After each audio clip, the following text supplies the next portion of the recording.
En un año tan particular, donde la emergencia sanitaria por el coronavirus tuvo una importante afectación en la situación de empresas y trabajadores, sin duda hubo un montón de aspectos que tuvieron que ir resolviéndose sobre la marcha. La palabra, en muchos casos este año, para definir las relaciones laborales parece ser flexibilidad, de un lado y del otro. Y en este sentido, recientemente, el ministro de Trabajo, Pablo Mieres, anunció un proyecto de ley por el que se faculta al Poder Ejecutivo a realizar excepciones que permitan postergar el goce de la licencia anual generada por los trabajadores durante 2019 hasta el mes de diciembre de 2021. Fue luego de conocer esto que el PIT-CNT emitió un comunicado donde señala que modificar el régimen general de licencia implica un retroceso sobre derechos conquistados hace décadas por los y las trabajadoras del Uruguay. ¿Vamos a profundizar en este tema? Para eso estamos en línea justamente con el ministro de Trabajo y Seguridad Social, el doctor Pablo Mieres. Ministro Mieres, ¿qué tal? Buen día, ¿cómo le va? Un gusto saludarlo. ¿Qué tal, Romina? Un gusto. Una primera consideración general del proyecto de ley. A ver, si entiendo bien, tiene como dos contenidos, ¿verdad? Dos aspectos. Por un lado, busca ordenar qué pasa con la licencia de aquellos trabajadores que hayan ido a seguro de paro parcial. Esta figura en particular que se creó para atender la emergencia sanitaria en particular. Y por otro lado, establece esta excepcionalidad para empresas y rubros afectados por la emergencia sanitaria con esto que yo señalaba recién. Si le parece, empecemos por el primero, ¿no? Por el primer aspecto que tiene que ver con los trabajadores que hayan ido al seguro de paro parcial. Conviene aclarar que en ese sentido el régimen general de seguro de paro no genera licencia, ¿verdad? Aquellos trabajadores que están en un régimen general no generaban días de licencia. ¿Qué pasa ahora con esta particularidad del seguro de paro parcial? Sí, exactamente, Romina. Por eso fue necesario, entendimos nosotros que era necesario establecer por vía legislativa el criterio para evitar luego el debate o la incertidumbre sobre de qué manera se computa la licencia en este nuevo régimen. Esto fue conversado, igual que el segundo tema, en el ámbito del grupo de trabajo del diálogo social tripartito por el empleo y la sustentabilidad de las empresas, que venimos desarrollando el Ministerio, las cámaras empresariales y el PIT-CNT.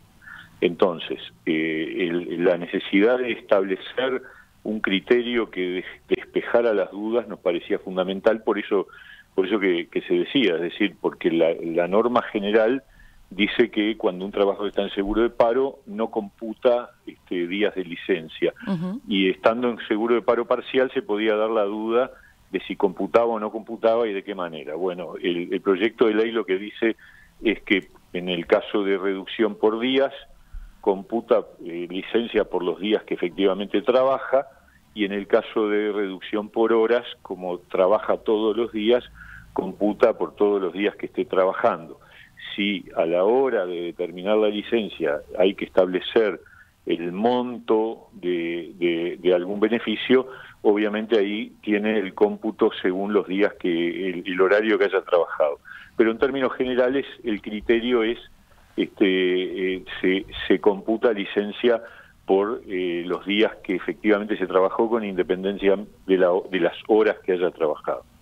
Ahí entonces, por lo que usted dice, el criterio fue, bueno, ordenar y de dejar en claro que este recurso especial que se usó y que se creó del seguro de paro parcial, que hay coincidencia en que fue muy beneficioso en general y que permitió que no se enviara un montón de trabajadores, que no se despidiera un montón de trabajadores.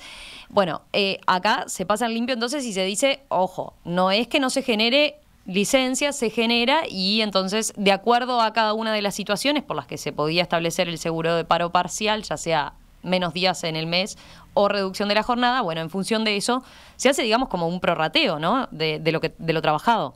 Exacto, es así, y parecía lo más justo, y seguramente era el criterio que podría generalmente adoptarse, pero está bueno que dirimamos, digamos, la incertidumbre para evitar discusiones y eventuales litigios laborales, ¿no?, que se podrían generar. O sea que esto, si se aprueba el proyecto de ley, va a quedar definitivamente laudado. Ahora bien, pasemos al otro aspecto, ¿no? Al otro aspecto del proyecto de ley que permite esta flexibilización otorgando estas excepciones que permite que los trabajadores puedan o tengan que, mejor dicho, postergar su licencia generada en 2019, teniendo en cuenta que lo que generaron, la licencia generada en 2019, en situaciones normales deberían gozarla en 2020, ¿verdad? Exacto. ¿Qué es lo que se buscó atender en particular con este otro componente del proyecto de ley? Sí, a ver, lo primero es que, como tú bien decís, la regla general es que la licencia generada en un año, como máximo, se puede demorar en gozar hasta fines del año siguiente. Entonces, para este año tan peculiar, en los casos en donde hay trabajadores que tienen licencia generada en 2019 que todavía no la han gozado, se plantea que hay situaciones en el marco de la realidad laboral que vivimos y de las actividades, de los distintos sectores de actividad, en donde suena como muy contradictorio que en el momento que estamos reactivando y que los trabajadores salen del seguro de paro para reincorporarse después de haber estado unos cuantos meses sin actividad, tengan que tomarse la licencia antes de fin de año, cuando, le voy a dar un ejemplo típico, un hotel que estuvo cerrado, que mandó su gente a seguro de paro y que ahora tiene la expectativa, a partir de que comienza la temporada de verano, saca trabajadores del seguro de paro porque piensa reactivar a partir de octubre, noviembre, y resulta que el problema es que al sacarlo del seguro de paro tienen que otorgarle el beneficio de la licencia o pagarle la licencia no gozada y el salario vacacional correspondiente antes de diciembre del 20, cuando esas empresas la han pasado muy mal, están en una situación muy delicada, muy precaria, y entonces se plantea la posibilidad de la postergación, por única vez, obviamente, y a pedido concreto de situaciones específicas.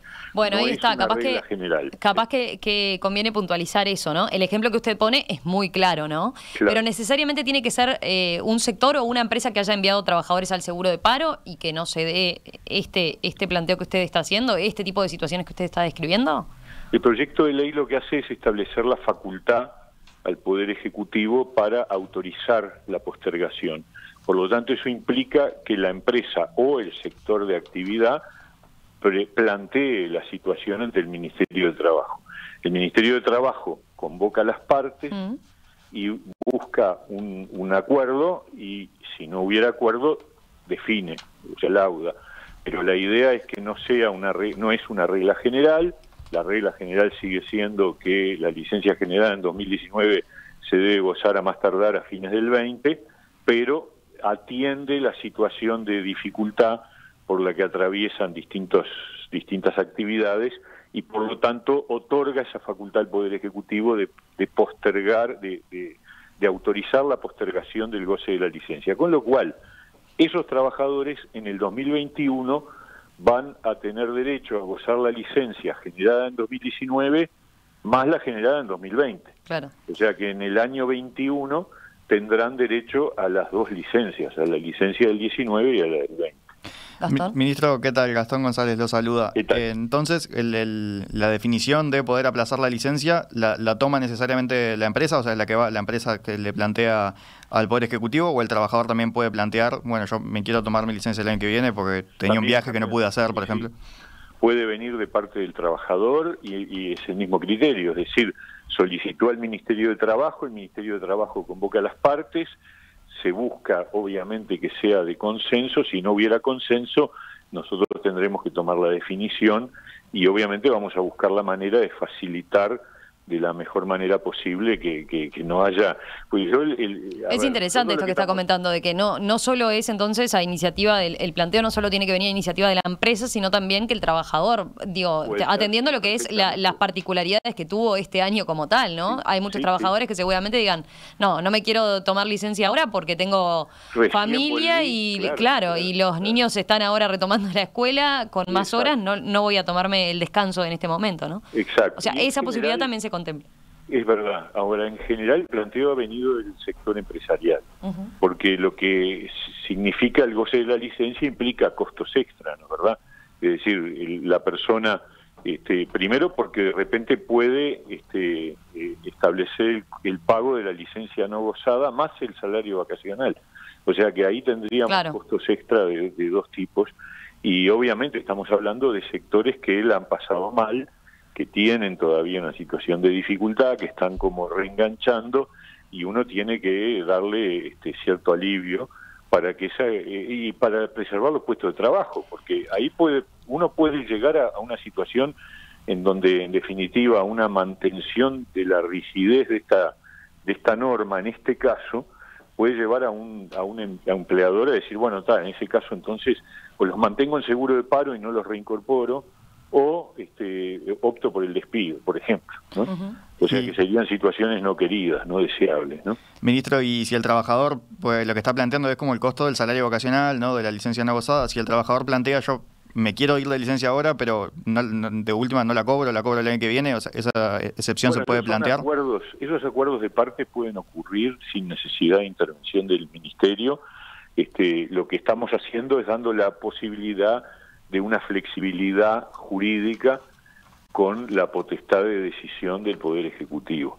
El otro proyecto de ley que estamos presentando, que de repente ha sido menos conocido, es el de que el Ministerio tenga una prórroga de la prórroga. Es decir, ustedes saben que la norma establece que la prórroga del seguro de paro por vía administrativa tiene un límite de un año. O sea, el trabajador va a seguro de paro por 4 meses, luego si se pide una prórroga nosotros estamos habilitándolas por 3 meses y así hasta completar un año.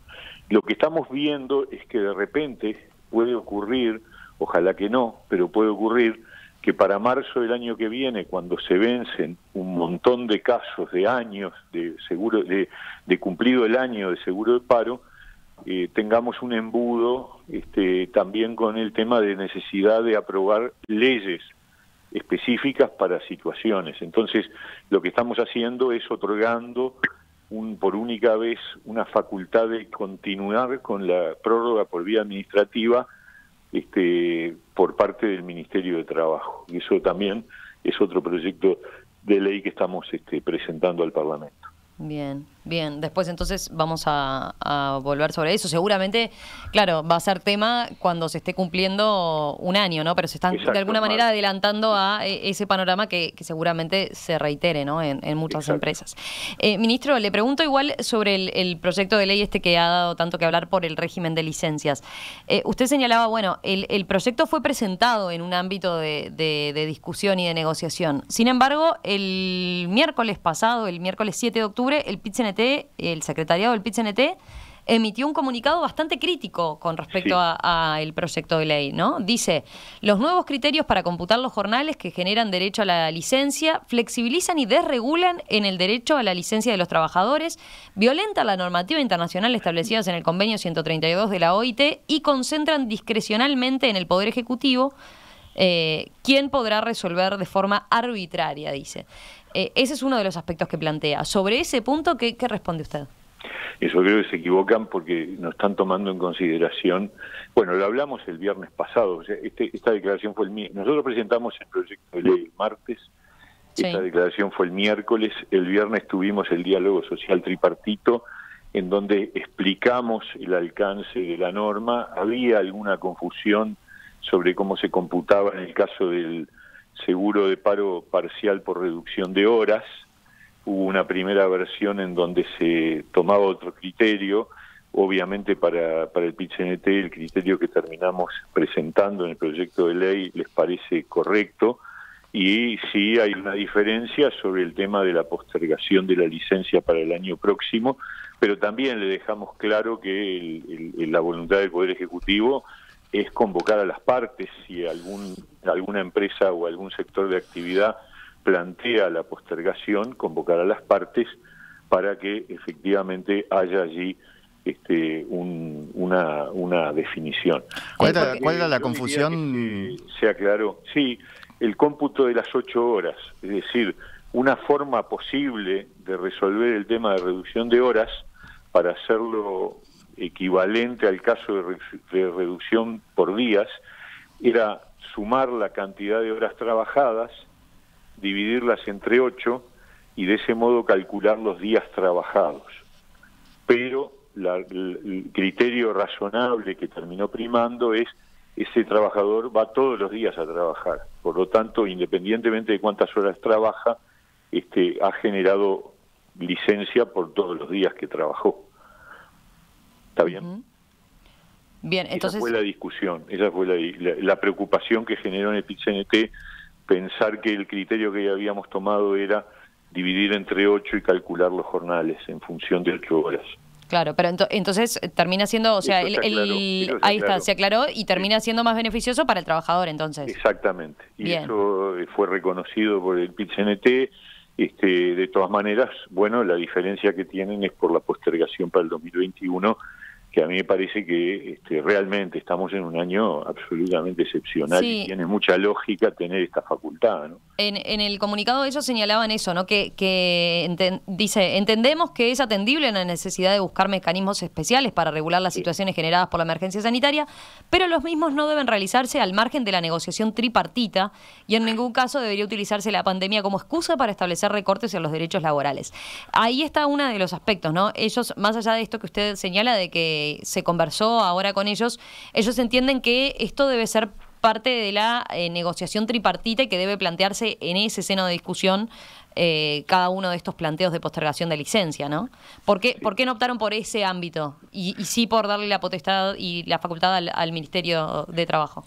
Porque teníamos que habilitar por ley esa excepción. La excepción al goce de la licencia en el correr del 2020, la generada en 2019, está en la ley.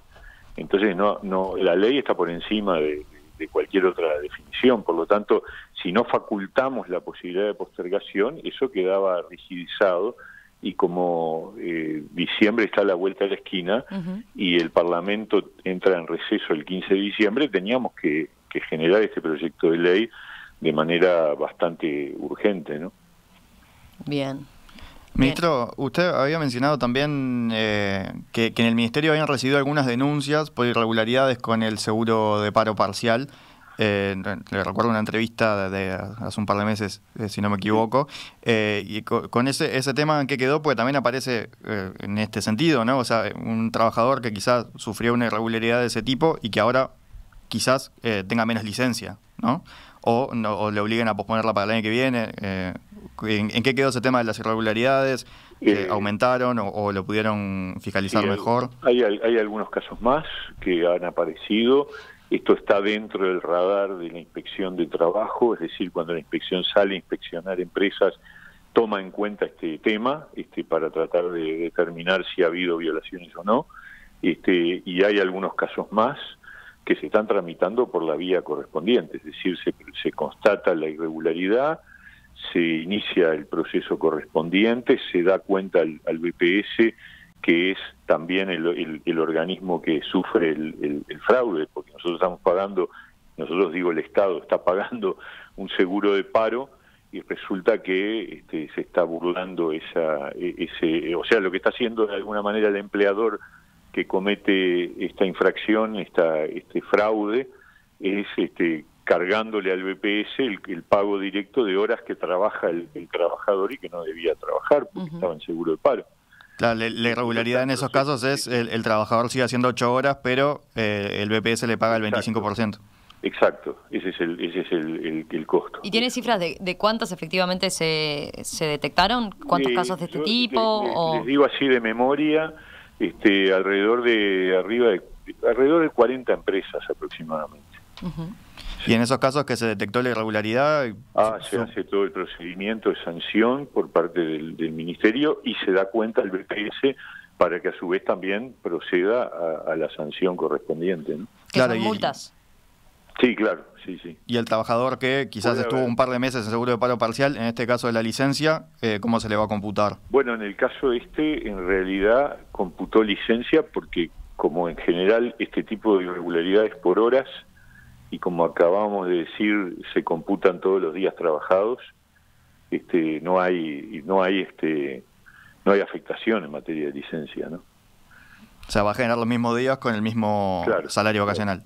Sí, Ahí el tema es que la infracción es resultado de un acuerdo de las dos partes, ¿no? O sea, son las dos partes las que están cometiendo la irregularidad. Obviamente que hay una parte más fuerte, que es la que determina la obligación de trabajar las horas, que es el empleador, y que es el que sufre la sanción en primer lugar, ¿no?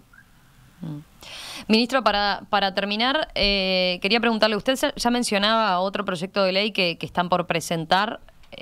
Primero, ¿ambos ya están en el Parlamento?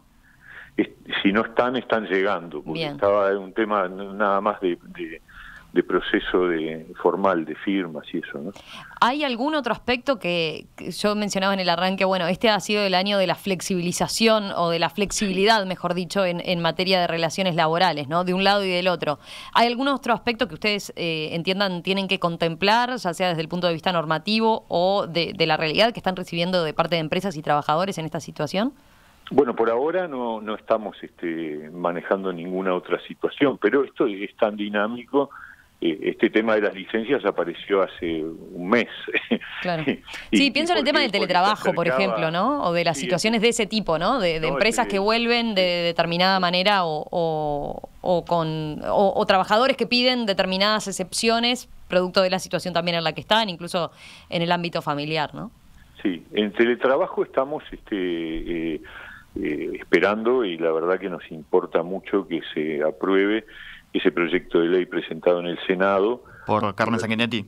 El de Carmen Sanguinetti, que nosotros ya fuimos a la comisión del Senado, planteamos nuestras ideas que había que desde nuestro punto de vista había que incorporar, y va avanzando. Yo tengo la esperanza de que por lo menos logre media sanción en los próximos días, y quizás con suerte podamos convertirlo en ley antes del receso, y si no será a principio del año que viene. Y es necesario, ahora uno cabe preguntarse también, ¿es necesario, dado que el teletrabajo se aplicó por la vía de los hechos en muchos casos, igual es necesario ese marco normativo? Sí, es más necesario todavía, porque se ha convertido en una modalidad de relación laboral que ha crecido y que todo indica que va a seguir creciendo, y que por lo tanto tiene que estar acompañada de regulaciones que garanticen derechos y obligaciones a las partes que tienen especificidades. Hay especificidad en esas circunstancias, ¿no? Está claro. Hay que tomar en consideración que el teletrabajo tiene algunas características distintas a la de la relación laboral in situ. Sí, pero el hecho de que no haya un marco normativo, por ejemplo, hizo que ya ustedes en el ministerio detectaran, no sé, muchas denuncias de parte de trabajadores, por ejemplo, no se ha dado. Que yo sepa, no ha habido, capaz que hay, pero no de una magnitud como para que yo me entere. Claro. De repente puede haber algunas situaciones muy específicas. No, pero eso no significa que no tengamos mañana dificultades o problemas, y está bueno que tengamos reglas para resolverlo, ¿no? Por último, para terminar, un aspecto que no comentamos al principio, pero ¿cómo están las cifras en cuanto a seguro de desempleo en relación a lo que venía dándose en estos últimos meses? ¿Cuáles son las cifras más recientes que usted tiene que pueden dar un indicador de cómo sigue evolucionando el mercado laboral, ¿no? Sí, los números de septiembre indican una reducción nuevamente, pero mucho más menguada que en los meses anteriores. Eran 29.000 trabajadores, ¿no? En julio y agosto tuvimos 30.000 y 38.000 trabajadores menos en seguro de paro cada uno de los 2 meses, mientras que en septiembre apenas hay 8.000, 9.000, pongámosle 10.000 trabajadores menos. Ajá. O sea que hay una reducción del ritmo que obviamente hay que poner la alerta, y obviamente hay que también es parte del proceso. Es decir, en este momento tenemos alrededor de 100.000 trabajadores en seguro de paro. De ellos, entre 25 y 30.000 son de seguro de paro parcial, o sea, netos que no están trabajando son entre 70 y 75.000, que es un número sensiblemente mayor al de febrero, que eran 50.000, aunque mucho menor que el que teníamos en abril y mayo, que fueron casi 200.000. Bien. Ministro de Trabajo y Seguridad Social, doctor Pablo Mieres, gracias por estos minutos esta mañana aquí en Perspectiva. Seguimos en cualquier momento conversando de estos temas. Un abrazo. Un gusto. Gracias. Bien. Chau, chau.